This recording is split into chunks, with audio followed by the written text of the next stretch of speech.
Sabe pues y entiende, que, desde la salida de la palabra para restaurar y edificar Jerusalén hasta Mashiach príncipe, habrá 7 semanas y 62 semanas, quien volverá y será reedificada la calle y muro, pero en dificultad de los tiempos. Se han distinguido las palabras con colores alternados a efecto de percibir claramente el texto original paralelo a su traducción. Las palabras entre paréntesis han sido agregadas para tropicalizar el texto original a la gramática del castellano, obteniendo de esa forma, un mensaje congruente. El texto clave en este versículo es resaltado en color rojo, ya que es este que habla del plazo exacto que hay entre el evento que da inicio al conteo y la venida de Mashiach ben David. Es importante aclarar que la venida de Mashiach ben David, segunda venida, precede al evento en el cual él se sienta en su trono a reinar Israel durante el milenio sabático. La frase Shavuim Shivave Shavuim Shishim Ushenaim es literalmente traducida como 7 semanas y 62 semanas. Es interesante que el mensajero Gabriel utilice esta frase y no Shavuim Shishim Utesha, que se traduce como 69 semanas. La razón es sencilla, Gabriel estaba revelando que este plazo sería dividido a su vez en 2 tiempos que representan 2 etapas dentro del cumplimiento profético en el mismo plazo. Diagramemos este versículo según la correcta traducción al castellano. Daniel 9:25. Sabe pues y entiende, que desde la salida de la palabra para restaurar y edificar a Jerusalén hasta Mashiach príncipe, habrá 7 semanas, y 62 semanas, quien volverá y será reedificada la calle y muro en tiempos de dificultad. Del análisis del texto podemos apreciar que el evento que da inicio al conteo del plazo es la orden de restauración de Jerusalén. Ya sabemos que el evento que hace concluir dicho plazo es que Mashiach reina. El plazo que hay entre ambos eventos es de 70 años. Ahora, en base a la correcta traducción de este versículo, podemos apreciar que Mashiach regresa cuando hayan transcurrido 69 años desde la salida de la orden. Algo que es importante aclarar es el hecho que la palabra Mashiach, codificada con el número Strong H4899, utilizada en este versículo y en el siguiente, es un título que describe a cualquier ser humano, ya que tiene por significado el de ungido, elegido, apartado o designado. Esta palabra es usada un sinnúmero de veces en las Escrituras para describir a sumos sacerdotes y caudillos del pueblo de Israel. Por enunciar algunas: Levítico 4, 3, 5 y 16. Levítico 6, 22. Primera de Samuel 2, 10 y 35. Segunda de Samuel 1, 21. Primera de Crónicas 16, 22. Segunda de Crónicas 6, 42. Salmo 2, 2. Isaías 45, 1. Lamentaciones 4, 20. Y Habacuc 3, 13. Es curioso el hecho que de todas las anteriores solamente en los versículos 25 y 26 del capítulo 9 del libro de Daniel es traducida como Mesías, y es escrita en mayúsculas sugiriendo un nombre propio. Es evidente que esta profecía de las 70 semanas de Daniel en 2 oportunidades fue y será cumplida por Mashiach y Yoshua, pero en otras fueron otros los ungidos, elegidos, apartados o designados para darle también cumplimiento a la misma profecía. El surgimiento de caudillos como Yehuda Maccabim y Shimon Bar Kokhba son un claro ejemplo de ello. Como también el sumo sacerdote Oniyá III, que fue asesinado por Antíoco Epífanes en el año 170 antes de la era común, momento en el cual es también cumplida esta profecía de las 70 semanas de Daniel, en lo que respecta al horrible sacrilegio, también conocido como la abominación desoladora.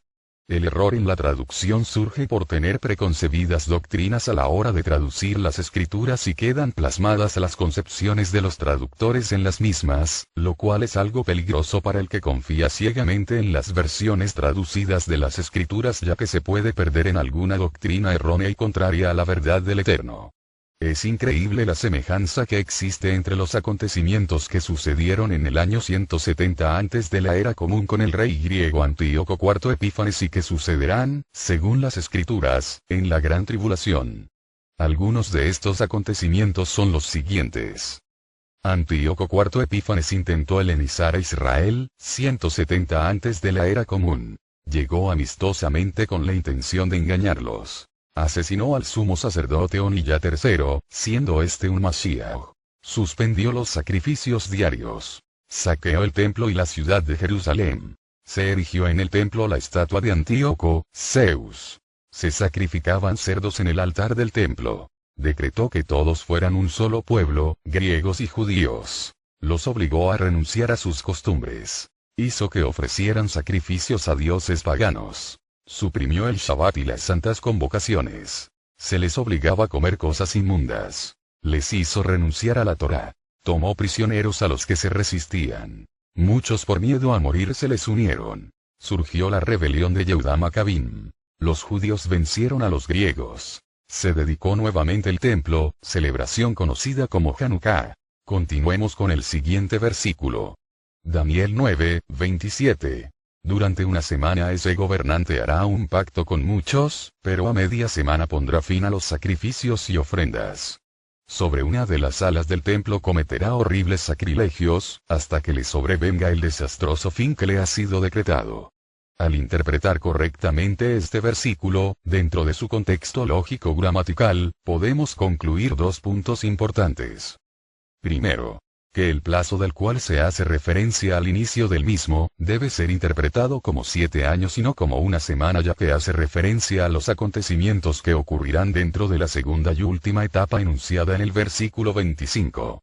Por otro lado, es importante aclarar que la palabra semana utilizada en este versículo es traducida de la palabra hebrea Shavua, puede también ser traducida literalmente como 7, siendo esta la correcta traducción contextual de la misma. Segundo, que la palabra gobernante debe ser correctamente traducida como príncipe o líder religioso por ser la misma palabra hebrea Nagid que aparece en el versículo 26, el cual habla del mismo personaje enunciado en este versículo. Entonces estos 7 años proféticos, plazo que corresponde a la segunda y última etapa del plazo profetizado, quedarían diagramados de esta forma. Un dato importante es el hecho que los 7 años correspondientes a la segunda y última etapa del plazo profetizado son también conocidos como la semana profética de Daniel. Una última aclaración importante sobre este versículo es lo referente a la palabra muchos, la cual es la traducción de la palabra hebrea rabim, codificada con el número Strong H7227. Esta palabra dentro del contexto es un adjetivo calificativo específico para referirse a la comunidad de Israel, es decir, los que verdaderamente son Israel, no por el hecho de haber nacidos en la tierra de Israel o descender de un israelita, sino los que son fieles al Eterno y por ende a su Torá.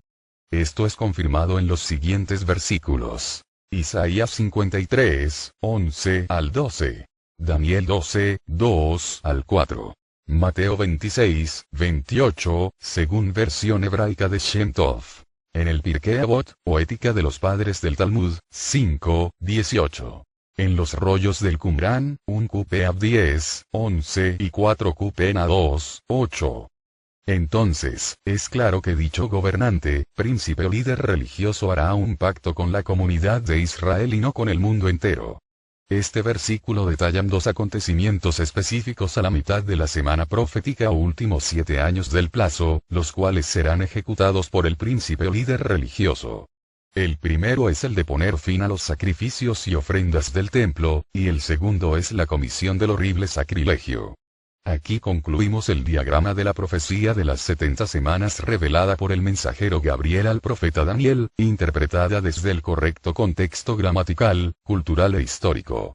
Luego de tener diagramada el plazos correctos extraídos del texto original de la profecía de las 70 semanas de Daniel, puede surgir la interrogante: ¿en qué año estamos? Es evidente que para contestar interrogantes relativas a los tiempos es necesario recordar el estudio sobre la semana de la creación, el cual revela que la creación durará 7 milenios. Y es dentro de este lapso de tiempo, que la respuesta a dicha interrogante debe estar ubicada para que esté en armonía con lo revelado por el Eterno a través de las Escrituras. Entonces, ¿en qué año estamos? Según el registro del calendario gregoriano, estamos en el año 2010.